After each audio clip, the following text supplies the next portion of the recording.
الحمد لله رب العالمين والصلاة والسلام على سيدنا محمد سيد الأولين والآخرين وعلى آله الطيبين الطاهرين المهديين الصابرين وأصحابه المتقين المخلصين الراشدين العادلين أما بعد فأعوذ بالله من الشيطان الرجيم بسم الله الرحمن الرحيم والذين آمنوا أشد حبا لله صدق الله مولانا العظيم وبلغنا رسوله النبي الكريم الامین۔ محترم معزز محتشم لائق صد احترام سید السادات حضرت قبلہ پیر سید ذیشان حیدر شاہ صاحب حفظہ اللہ تعالی اور دیگر معزز حاضرین سامعین، السلام علیکم ورحمۃ اللہ وبرکاتہ۔ حاضرین محترم، آج کی یہ تقریب انتقال پرملال حاجی احسان اللہ کھٹانہ رحمہ اللہ ان کے وصال کے سلسلہ میں انعقاد پذیر ہے، اور جہاں تک میری ان سے ملاقات ہوئی اور کچھ وقت گزرا ساتھ، تو انہیں عقل پرست نہیں پایا، عشق پرست پایا۔ اللہ سے، اس کے رسول سے، حضور کے خاندان سے ایک عشق کا رشتہ رکھتے تھے،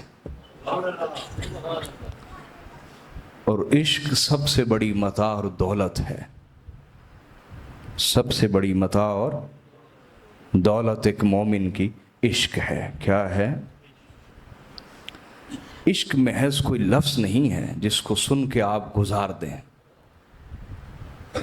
یہ قلبی کیفیت ہے جو آہستہ آہستہ حال بن جاتی ہے۔ کیا بن جاتی ہے؟ بعض لوگ کیفیت کو عشق سمجھتے ہیں، نہیں، کیفیت عشق نہیں ہوتی۔ کیفیت ہمیشہ کے لیے طاری ہو جائے تو اس کو عشق کہتے ہیں، ورنہ انسان ابھی سفر کر رہا ہے۔ جیسے صحیح مسلم میں ہے کہ حضرت حنظلہ رضی اللہ تعالیٰ عنہ بازار میں جا رہے ہیں اور کہہ رہے ہیں قد نافق الحنظلہ،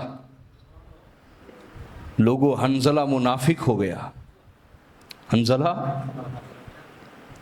تو حضرت ابو بکر صدیق رضی اللہ تعالیٰ عنہ تشریف لا رہے تھے۔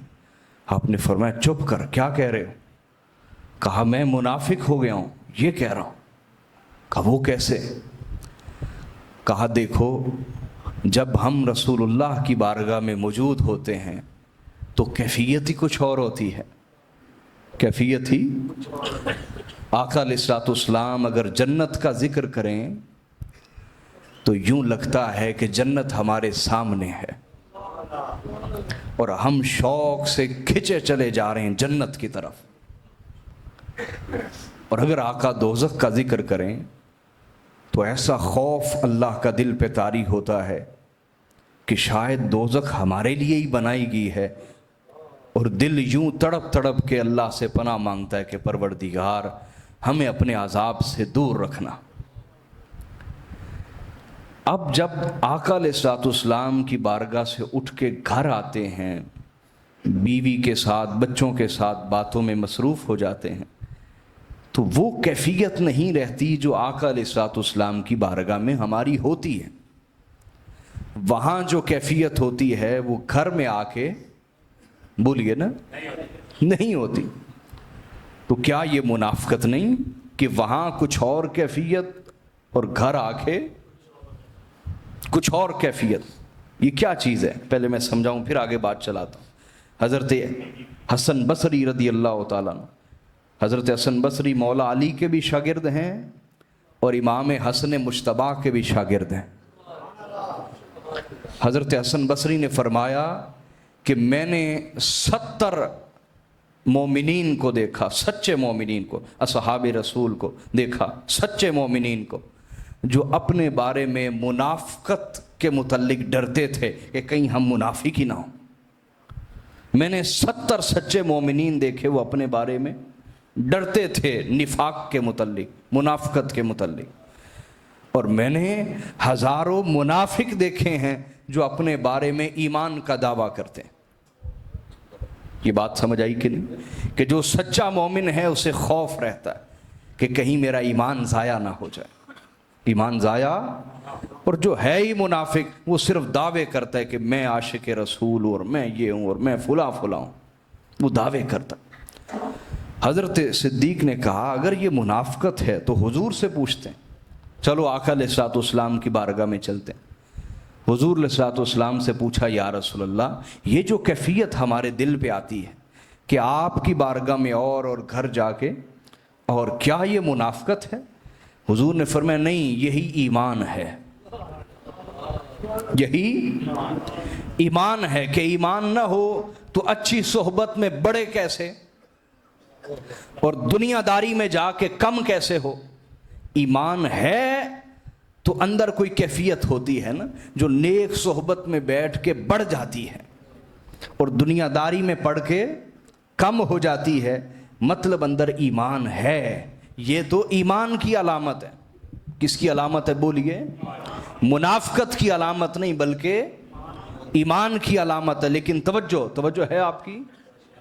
آقا نے فرمایا لیکن سنو، اگر یہ کیفیت جو میری بارگاہ میں تم پہ طاری ہوتی ہے یہ محض کیفیت نہ رہے، کوئی عارضی سی کیفیت نہ رہے، بلکہ ہمیشہ کے لیے تمہارے دل پہ طاری ہو جائے، یہ کیفیت ترقی کرتی کرتی حال بن جائے، تمہارا حال بن جائے، تو آقا نے فرمایا اگر یہ کیفیت تمہارا حال ہو گئی تو پھر تمہارا مقام یہ ہوگا کہ تم بازاروں میں چلو گے اور فرشتے تم سے مصافحہ کرنے کے لیے آسمان سے اتریں گے، تم رات کو بستر پہ سو گے اور فرشتے تمہارے بستر کا طواف کیا کریں گے، اگر یہ کیفیت تمہارا حال بن جائے۔ اگر یہ کیفیت بولیے تو عشق کیفیت کا نام نہیں، کیفیت آغاز ہے، ایک چنگاری ہے جو بڑکا دیتی ہے، ایک چنگاری ہے جو بولیے۔ حضور غوث پاک فرماتے ہیں کہ میں اپنے استاد کے پاس جاتا تھا شاید حماد الدباس، تو وہ مجھے جھڑک کے نکال دیتے تھے، امتحان تھا نا، امتحان سے نکال دیتے، کہتے عبد القادر تم عالم ہو، فقیہ ہو، عالم ہو، ہم ایک درویش ہیں، ہمارے پاس تمہارا کیا کام، جاؤ چلے جاؤ یہاں سے۔ کہتے میں پھر جاتا، زمانے طالب علمی کی بات سنا رہا ہوں نا حضور غوث پاک کی، کہتے میں پھر چلا جاتا، وہ پھر نکال دیتے، میں پھر چلا جاتا، پھر نکال دیتے۔ ہائے ہائے ہائے، یہاں کسی کو نکال دے کہ آج تو بعد میں آنا ہی نہیں ہے نا، کوئی پیر کسی مرید کو کہہ دے نکل جاؤ یہاں سے، وہ واقعی نکل جاتا ہے۔ اللہ نے دونوں سے کہا تھا، آدم سے بھی اور ابلیس سے، اہبطوا منہا جمیعا، نکل جاؤ یہاں سے، جمیعا سب نکل جاؤ یہاں سے، آدم حوا ابلیس نکل جاؤ یہاں سے۔ لیکن ابلیس نے نکلتے ہوئے کیا کہا؟ بما اغویتنی، تو نے مجھے اغوا کا معنی بھی گمراہ ہے نا، تو نے مجھے گمراہ کیا، معاذ اللہ تو نے مجھے گمراہ کیا، لأغوینہم اجمعین، میں ان سارے انسانوں کو گمراہ کر کے رکھ دوں گا، ہاں الا عبادک منہم المخلصین، لیکن جو تیرے مخلص بندے ہیں، وہ جو تیرے عشق والے بندے ہیں، یہاں اخلاص کو عشق اور کبھی عشق کو اخلاص سے تعبیر دیا جاتا ہے، فرمایا جو تیرے مخلص بندے ہیں ان پر کبھی بھی شیطان کا داؤ پیچ چل پائے گا، شیطان کبھی انہیں گمراہ۔ اب غور فرمائیں کہ جسے مخلص بنا دیا جائے اس سے خطا نہیں ہوتی،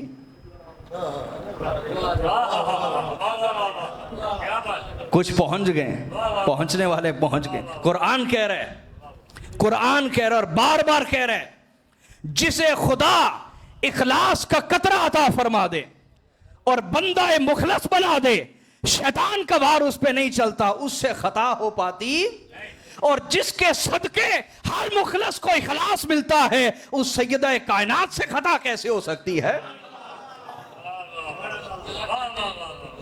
اس کا مطلب یہ ہے جو ادھر خطا منسوب کرے وہ خود شیطان کے سانچے میں اور ڈھانچے میں اور شیطان کے فریب میں آ چکا ہے۔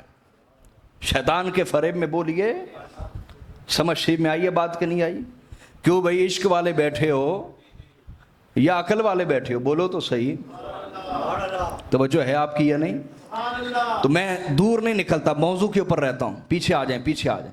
آقا نے فرمایا اگر یہ حال بن جائے، یہ کیفیت، تو تمہارا مقام یہ ہو کہ فرشتے تم سے مصافحہ کرنے کے لیے اتریں، فرشتے تمہیں سلام کرنے کے لیے زمین پر اتریں۔ ٹھیک، اب آواز یہاں ٹھیک، یہ بات اب سمجھے کہ نہیں سمجھے؟ بولیے، موضوع آگے لے کے چلتے ہیں۔ تو اللہ پاک نے فرمایا ایمان والے کون ہیں؟ والذین آمنوا اشد حبا للہ، فرمایا ایمان والے وہی ہیں جو اللہ سے شدید ترین محبت کرتے ہیں، محض محبت نہیں بلکہ شدید ترین محبت کرتے ہیں اللہ پاک سے، شدید ترین، وہ شدید ترین محبت کو عشق کہتے ہیں۔ تو اللہ پاک نے سمجھایا کہ ایمان دراصل عشق الہی کا ایک سفر ہے۔ عشق الہی کا بولیے ایک سفر ہے، خدا پر ہر چیز لٹا دینا، فدا کر دینا، اپنی مال، جان، عزت، غیرت، سب کچھ اس کے آگے قربان کر دینا اور اس کی خاطر قربان کر دینا، یہ ایمان ہے۔ یہ کیا ہے؟ ایمان ہے، اور ایمان عشق الہی کا سفر ہے۔ فرمایا والذین آمنوا اشد حبا للہ، جو بھی ایمان والا ہے اس کے دل میں اللہ کی شدید محبت ہے، اللہ کی بولیے، یہ ایک سفر ہے اللہ کے عشق کا۔ کس کا سفر ہے؟ بولیے، اللہ کے عشق کا ایک سفر ہے، ایمان عشق الہی کا سفر۔ توجہ کریں میری طرف، کیوں بھائی؟ سمجھدار لوگ میری طرف توجہ کریں، ان کو میری باتیں سمجھ آئیں گی۔ انسان طبیعت کے اعتبار سے ظاہری حسن و جمال کی طرف مائل ہوتا ہے، ایسا ہی ہے نا؟ ظاہری حسن و جمال کی طرف بولیے مائل ہوتا ہے، طبیعت یہی ہے۔ لیکن قرآن کہتا ہے والذین آمنوا، جدھر ایمان ہو وہ ظاہری حسن و جمال کی بجائے عشق الہی یعنی اللہ کی محبت کا اور اللہ کے عشق کا چراغ جدھر روشن ہو ادھر مائل ہوتا ہے۔ جدھر ایمان ہو وہ ادھر مائل ہوتا ہے جدھر عشق الہی کا چراغ جل رہا ہو۔ یہ بات اب سمجھے کہ نہیں؟ صوفیاء اولیاء اللہ کی درویشی کا نظام، پیری مریدی کا نظام در حقیقت اسی پہ ہی ہے کہ ظاہر نہیں بلکہ دل پہ نظر کرنا، جیب پہ نہیں بلکہ دل پہ نظر کر کے کسی کو سفر طے کروانا، کسی کو اللہ کا بولیے۔ تو ویسے عام طور پر انسان ظاہری حسن و جمال سے متاثر ہوتا ہے، لیکن جدھر ایمان ہو وہ ظاہر کی بجائے باطن میں جلے ہوئے چراغ کی طرف متوجہ ہوتا ہے۔ توجہ کریں میری طرف، آپ گاؤں کے لوگ بھی ہیں، ہر سطح کا آدمی بیٹھا ہوا ہے، میری طرف توجہ کریں۔ قرآن نے ایک مثال دی آپ کو، قرآن نے بولی ہے، سب بولے نا، قرآن سمجھا رہا ہوں آپ کو، اور آقا علیہ الصلوۃ والسلام نے فرمایا قرآن کی ایک آیت کو سمجھ لینا 100 نوافل پڑھنے سے بہتر ہے۔ قرآن نے ایک مثال دی ہے، کیا دی ہے بولیے؟ دیکھیے 7 کمروں میں بند ہیں، 7 کمروں میں بند ہیں، 2 افراد، ایک مرد ہے اور ایک عورت ہے۔ مرد اتنا خوبصورت ہے کہ اس جیسا حسین کوئی مرد نہیں ہے، اور عورت اتنی خوبصورت ہے کہ پورے مصر میں اس جیسی کوئی خوبصورت عورت بولیے نہیں ہے۔ اب زلیخا کسی اور چیز پہ اپنا دل دے رہی ہے اور وہ ہے ظاہری حسن، لیکن یوسف کو اس کی پرواہ بھی نہیں ہے، حالانکہ اتنی خوبصورت عورت زلیخا جو ہے یا نہیں بولیے، پورے مصر کی سب سے خوبصورت عورت بند کمرے میں مکفل دروازے بند کر کے یوسف کے ساتھ موجود ہے. اب زلیخا جس چیز پر فدا ہو رہی ہے، یوسف کو اس چیز کی کوئی پرواہ نہیں. کوئی تو بیچ میں بات ہے کہ نہیں ہے؟ بولیے. انسان وہ بھی ہے، انسان یہ بھی ہے، لیکن آپ کو سمجھا رہا ہوں ایمان اور عشق الہی کا رشتہ کیا ہے. یہ آپ کو بات قرآن سے سمجھا رہا ہوں، توجہ ہے آپ کی؟ بولیے، سمجھیے. زلیخا کی نظر محض ظاہری حسن و جمال پہ تھی. محض ظاہری بولیے. اس لیے اس نے دروازے بھی بند کر دیے، ہیلے بہانے سے یوسف کو بھی اندر بلا لیا، اور زنا بدکاری کی دعوت دے رہی ہے. کون؟ مرد نہیں بلکہ عورت. عورت جب بدکاری کی دعوت دے، زنا کی دعوت دے، تو پھر بچنا ہر شخص کے بس کی بات نہیں. کوئی وقت کا یوسف ہی ہوتا ہے جو انکار کرتا ہے. اس لیے یہ معمولی معاملہ نہیں. آقا علیہ الصلوۃ والسلام نے فرمایا میں اس شخص کو قیامت والے دن اللہ کے عرش کے نیچے جگہ ملنے کی ضمانت دیتا ہوں جو کسی حسن و جمال والی عورت کو زنا کی دعوت ملنے پہ انکار کر دے. عورت کو زنا کی دعوت ملنے پہ انکار کرے، میں قیامت والے دن اپنے اللہ رب العزت کے عرش کے نیچے اسے اپنی معیت میں، قربت میں اپنے ساتھ جگہ ملنے کی ضمانت دیتا.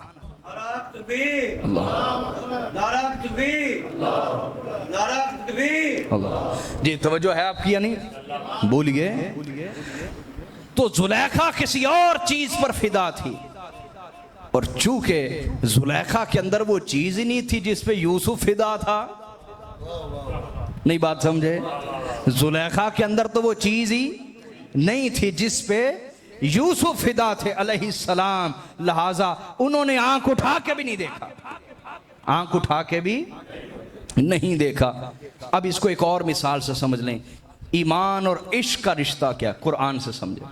اللہ پاک فرماتے ہیں وَإِذْ قَالَ رَبُّكَ لِلْمَلَائِكَةِ إِنِّي جَاعِلٌ فِي الْأَرْضِ خَلِيفَةً. وہ وقت یاد کیجئے کہ اللہ نے فرشتوں سے فرمایا میں زمین میں اپنا خلیفہ بنانے لگا ہوں. زمین میں اپنا بولیے ایک خلیفہ بنانے لگا. اس پر انہوں نے کہا پروردگار اتجعل فیہا من یفسد فیہا ویسفک الدماء، کیا تو ایسے کو خلیفہ بنائے گا جو وہاں جا کے لڑائیاں کرے گا، فساد کرے گا، قتل و غارت کرے گا؟ کیونکہ اس سے پہلے جنات یہ سارے کام کر چکے تھے. جنات یہ سارے کام بولیے سمجھ رہے ہیں بات؟ تو اللہ پاک نے اپنا ارادہ واپس نہیں لیا بلکہ فرمایا انی اعلم ما لا تعلمون. بس چپ رہو، جو میں جانتا ہوں وہ تم جانتے نہیں ہو. پھر آدم علیہ السلام کی شان اور علم کو پیش کیا، پھر فرمایا سجدہ کرو. کیا کرو؟ تو سب نے سجدہ کر دیا الا ابلیس ابا واستکبر وکان من الکافرین. شیطان نے انکار کر دیا، تکبر اختیار کیا اور کفر کرنے والوں میں سے ہو گیا. اب توجہ کرنی، شیطان یہ سمجھا تھا کہ یہ تو ایک مٹی کا بنایا ہوا ڈھانچہ ہے.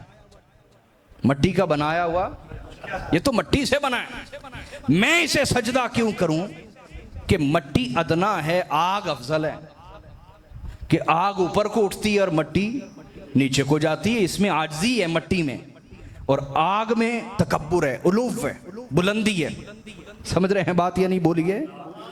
تو شیطان یہ سمجھا کہ شاید یہ محض مٹی ہے، میں اسے سجدہ کیوں کروں، میں اس سے بہتر ہوں، میں اس سے بہتر ہوں. تو اللہ پاک نے اس کا جواب اسے دیا، فرمایا کہ یہ محض مٹی نہیں، وَنَفَخْتُ فِيهِ مِن رُوحِي، اس مٹی میں نے اپنی روح کا چراغ جلایا ہے. آئے ہائے، اپنی روح کا چراغ جلایا ہے. یہ محض مٹی نہیں، اس میں میری روح کا ایک چراغ جلا ہوا ہے. فَقَعُوا لَهُ سَاجِدِينَ، لہٰذا نظر مٹی پہ رکھ کے سجدہ نہ کرو، اس نور خدا کو جو اس کے سینے میں روشن ہے اس کو سامنے رکھ کے سب سجدے میں چلے جاؤ. جس کی نظر محض مٹی پہ رہی اس نے انکار کر دیا، جن کی نظر وہ اندر روشن چراغ پہ پڑی سب کے سب سجدے میں چلے گئے. تو اللہ پاک نے سمجھا دیا کہ یہ محض ایک ڈھانچہ نہیں ہے، بلکہ اس میں ایک عشق الہی کا چراغ روشن ہے۔ اب جہاں جہاں ایمان ہو وہ اس کی طرف مائل ہوتے ہیں، اس کی طرف بولیے۔ حاضرین، آج تک دنیا کو سمجھ نہیں آئی کہ لوگ ولیوں کی طرف مائل کیوں ہوتے ہیں، ولیوں کی طرف مائل، اور پھر سید الاولیاء، امام الاولیاء، حضرت مولا کائنات مولا علی المرتضیٰ، وہ ایمان والوں کے قبلہ اور کعبہ کیوں ہیں، اور ہمارے دل ان کا طواف کیوں کرتے رہتے ہیں؟ یہ آج تک کسی کو سمجھ نہیں آئی۔ وجہ کیا ہے؟ سمجھ اس لیے نہیں آتی کہ جو بندہ ابلیس کا ذہن رکھ کے سمجھنا چاہے، کیا ابلیس کا ذہن رکھ کے سمجھنا چاہے، اسے مٹی کا ڈھانچہ نظر آتا ہے، اور جو فرشتوں کی ذہنیت سے سمجھے گا اسے اندر روشن خدا کا چراغ نظر آتا ہے۔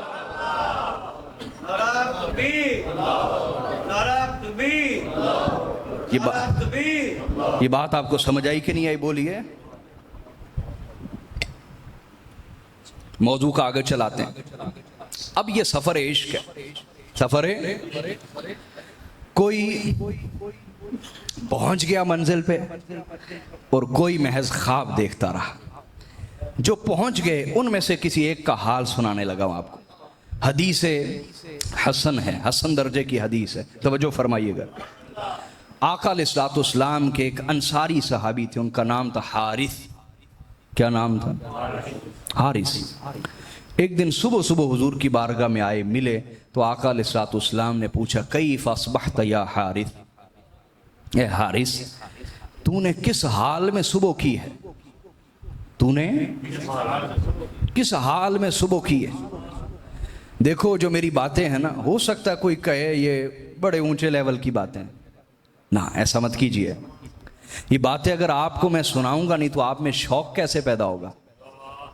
سمجھ رہے ہیں یا نہیں؟ کسی شیر کو جب آپ کہہ دیں گے کہ تو بکری ہے اور اسے بکریوں میں رکھیں گے تو وہ خود کو بکری ہی سمجھے گا، اور اگر آپ اس کو آئینہ دکھا دیں کہ تو شیر ہے، تو دیکھ آئینے میں دیکھ لے، تو اس کے سارے وہم نکل جائیں گے کہ نہیں نکل جائیں گے؟ اقبال بھی یہی کہتے ہیں، میں بھی یہی کہہ رہا ہوں حاضر محترم، اے امت آپ کی اصل منزل کیا تھی؟ وہ خدا کی ذات۔ آپ کا اصل سفر کیا تھا؟ وہ عشق الہی کا سفر ہے۔ اور آپ کی اصل دولت کیا تھی؟ وہ ایمان کی دولت تھی۔ اگر آپ ان سے پیچھے ہٹ کے محض دنیا داری میں پڑھ کے کوئی روایتی سی تقریر مجھ سے سننا چاہتے ہیں تو میں ایسا کوئی آدمی نہیں ہوں کہ آپ کو روایتی سی تقریر سناؤں۔ میں تو آپ کو آپ کی اصل منزل دکھانے آیا ہوں۔ منزل خدا کی ذات، سفر عشق کا ہے، اور سب سے بڑا زاد راہ، جو سب سے بڑی دولت ہے، وہ ایمان ہے۔ وہ کیا ہے بولیے؟ کہ جو کسی منزل پہ پہنچا ہے ان میں سے کسی کا ایک حال سناتا ہوں آپ۔ حضرت حارث کا، کن کا؟ صبح صبح ملے تو آقا علیہ الصلوۃ والسلام نے پوچھا کیف اصبحت یا حارث، قبلہ حضور نے پوچھا حارث کس حال میں صبح کی ہے؟ کیا تو نے؟ یہ محض تقریر نہیں ہے آپ کو سنانے کے لیے کہ آپ بھی ایسی ہی راہ کے مسافر تھے، لیکن ہم بھٹک گئے اور ہم نے دنیا کمانے بنانے اور دنیا کی شہرت دولت کو اپنا کعبہ و قبلہ بنا لیا۔ اللہ ہمارے حال پہ رحم فرمائے۔ تو آقا علیہ الصلوۃ والسلام نے پوچھا حارث تو نے کس حال میں صبح کی؟ انہوں نے کہا اصبحت مؤمنا حقا، حضور میں نے اس حالت میں صبح کی ہے کہ میں ایمان کی حقیقت کو پا چکا ہوں۔ میں ایمان کی حقیقت کو پا چکا ہوں، ایمان کی حقیقت کو پا چکا ہوں۔ میں نے مومن حقانی کے طور پر صبح کی ہے۔ میں ایمان کی حقیقت کو عام مومن نہیں بلکہ مومن حقانی کے طور پر میں بیدار ہوا ہوں۔ میں نے ایمان کی حقیقت کو پا لیا۔ آقا علیہ الصلوۃ والسلام نے اس کی بات سنی، حضور نے فرمایا ہوش کر، تو کتنی بڑی بات کر رہا ہے، ہوش کر، ہوش کر، تو کیا کہہ رہا ہے؟ اس نے کہا جی میرے آقا میں ایمان کی حقیقت کو، بولیے نا، پا چکا ہوں۔ آقا علیہ الصلوۃ والسلام نے فرمایا اچھا، لکل شیء حقیقت فما حقیقت ایمانک، فرمایا ہر چیز کی ایک حقیقت ہوتی ہے، تیرے ایمان کی کیا حقیقت ہے؟ تیرے ایمان کی کیا حقیقت ہے؟ ہر چیز کی ایک حقیقت ہوتی ہے، تیرے ایمان کی حقیقت کیا ہے؟ انہوں نے کہا آقا سنیے میرے بھائیوں، بیٹوں، میرے بزرگوں، توجہ فرمائیں، توجہ فرمائیں، میں آپ کو آپ کی اصل منزل دکھا رہا ہوں، شاید کسی کے دل کا حال بدل جائے۔ آقا جب حضرت مولا کائنات مولا علی المرتضیٰ کو بھیجتے میدان جنگ میں تو کیا فرماتے؟ علی سب سے پہلے جاتے اسلام کی دعوت دینا، اسلام کی، اگر تیرے ذریعے سے کوئی ایک بھی ہدایت پا گیا تو یہ تیرے لیے دنیا بھر کی دولت جمع کرنے سے بہتر ہے۔ اب سنیے، آقا علیہ الصلوۃ والسلام نے فرمایا ہر چیز کی ایک حقیقت ہے، تیرے ایمان کی حقیقت کیا ہے؟ انہوں نے کہا حضور میرے ایمان کی حقیقت یہ ہے عزفت نفسی عن الدنیا، کہا جب سے مجھے اللہ سے عشق ہوا ہے میں نے اپنے دل کو دنیا سے جدا کر لیا ہے، اپنے دل کو دنیا سے جدا کر لیا۔ رہبانیت کی اجازت تو نہیں ہمیں، لیکن اس کو تو جدا کیا جا سکتا ہے نا، اس کو تو بولیے، دنیا کے طمع سے، لالچ سے، حرص سے، تکبر سے، رعونت سے، حسد سے، دنیا کے گھورک دندوں سے اسے تو آزاد کیا جا سکتا ہے نا۔ بھائی کشتی پانی میں رہے تو سفر ہوتا رہتا، لیکن پانی کشتی میں آ جائے تو پھر سفر وہ ڈوب جاتی ہے۔ تو مومن کا دل ضرور اور مومن کا جسم ضرور دنیا میں رہنا چاہیے، کہ ہمیں رہبانیت کی اجازت نہیں دی گئی، لیکن اس دنیا کو اپنے دل میں آنے نہ دے، تبھی ایمان کا تحفظ ہو سکے گا، ورنہ یہ ایک ایسا زنگ ہے جو ایمان کو کھا جاتا ہے، دنیا کا حرص اور لالچ۔ سنیے آقا علیہ الصلوۃ والسلام نے پوچھا تیرے ایمان کی حقیقت کیا ہے؟ کہا حضور جب سے اللہ سے عشق ہوا ہے میں نے اپنے دل کو دنیا سے جدا کر لیا، اور حضور میرا دوسرا حال یہ ہے کہ میں وسحرت اللیالی، راتوں کو جاگتا ہوں، وظمأت نہاری، اور دن بھر پیاسا رہتا ہوں۔ آئے ہائے، راتوں کو جاگتا ہوں مصلی پر اور دن بھر، یہ محض پانی کی پیاس نہیں کہ دن بھر پیاسا رہتا ہوں، قبلہ شاہ جی حضور، یہ محض جو پانی کی پیاس نہیں، کہا راتوں کو جاگتا ہوں اور دن بھر پیاسا رہتا ہوں۔ یہ کس چیز کی پیاس ہے؟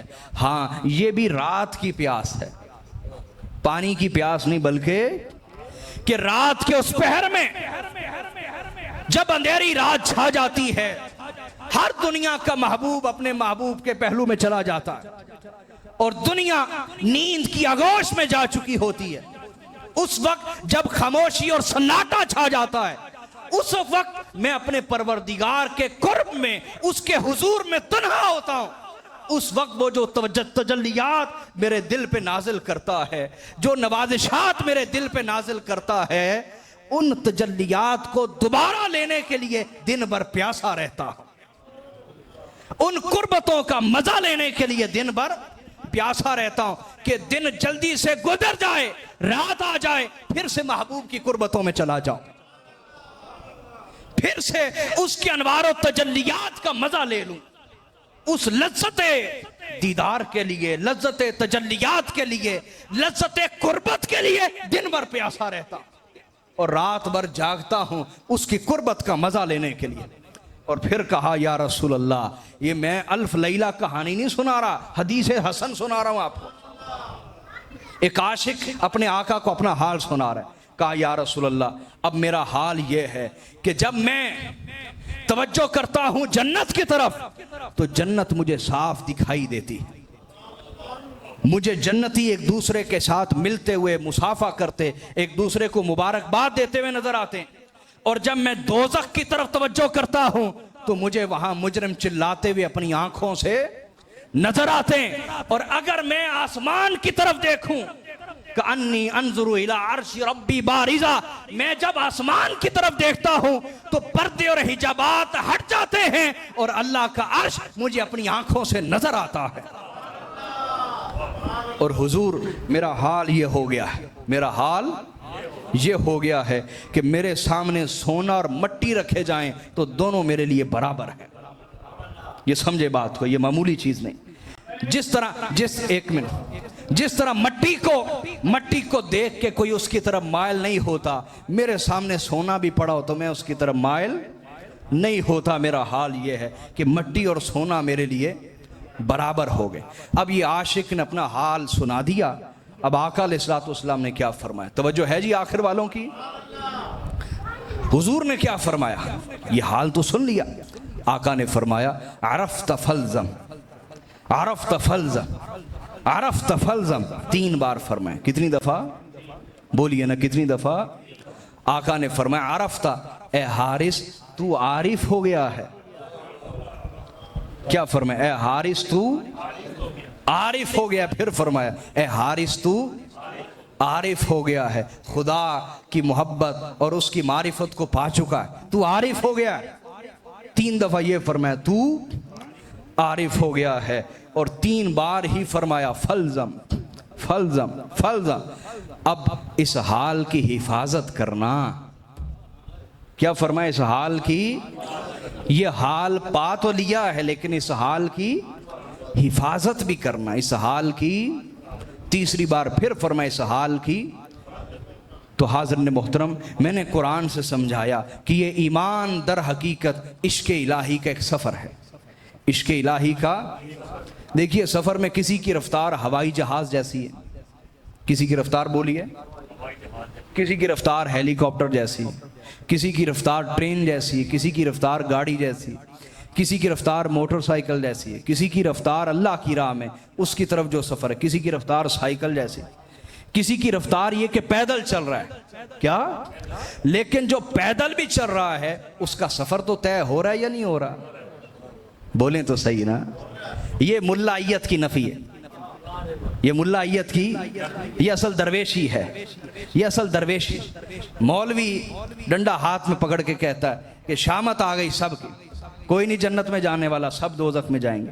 درویش کیا کہتا ہے؟ وہ کہتا ہے کسی ایک قدم کے ذریعے بھی تو خدا کا سفر شروع کر لے تو وہ ان قدموں کے ذریعے ہی چل پڑ، سفر تو طے ہونا شروع ہو جائے گا۔ تیرے پاس گاڑی نہیں، ٹرین نہیں، ہوائی جہاز نہیں، پیدل تو چل سکتا ہے، ٹانگیں تو ہے نا، مراد یہ کہ تھوڑا سا تو شروع کر سکتا ہے نا۔ نہیں سمجھ رہے میری بات کو؟ اس کو ایک حدیث سے سمجھاتا ہوں، توجہ ہے جی آپ کی۔ ایک شخص آیا، اس نے کہا یا رسول اللہ، ذرا اس کی بات سنیے گا، حضور کو آ کے کیا کہہ رہے، سنیں ذرا کیا کہہ رہے۔ آج کوئی کہہ دے تو سیدھا ڈنڈا سر میں، فتوے کا ڈنڈا سر میں لگے گا۔ آ کے کیا کہا؟ اس نے کہا یا رسول اللہ ان شرائع الاسلام قد کثرت علی، حضور اسلام کے حکام مجھ پہ بہت زیادہ ہو گئے، میں اتنے زیادہ حکموں پہ عمل کر سکتا نہیں ہوں، مجھے کوئی ایک عمل بتائیں جس سے میں نجات پا جاؤں۔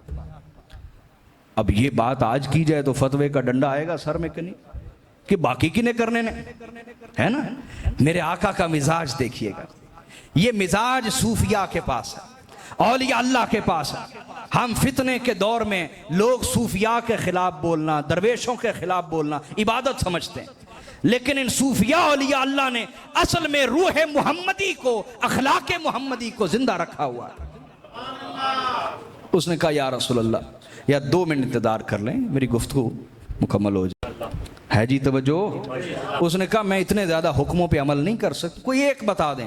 آقا نے فرمایا ایک چاہیے تو لے لو، وہ بھی لے لو، لا یزال لسانک رطبا من ذکر اللہ، ایک ہی عمل چاہیے تو وہ یہ ہے کہ تیری زبان ہمیشہ اللہ کے ذکر سے تر رہنی چاہیے، بس اس کو پانی دیتا رہے، اس بوٹے کو اللہ کے ذکر کا پانی دیتا رہے، یہ ایک عمل بھی تجھے نجات دے دے گا۔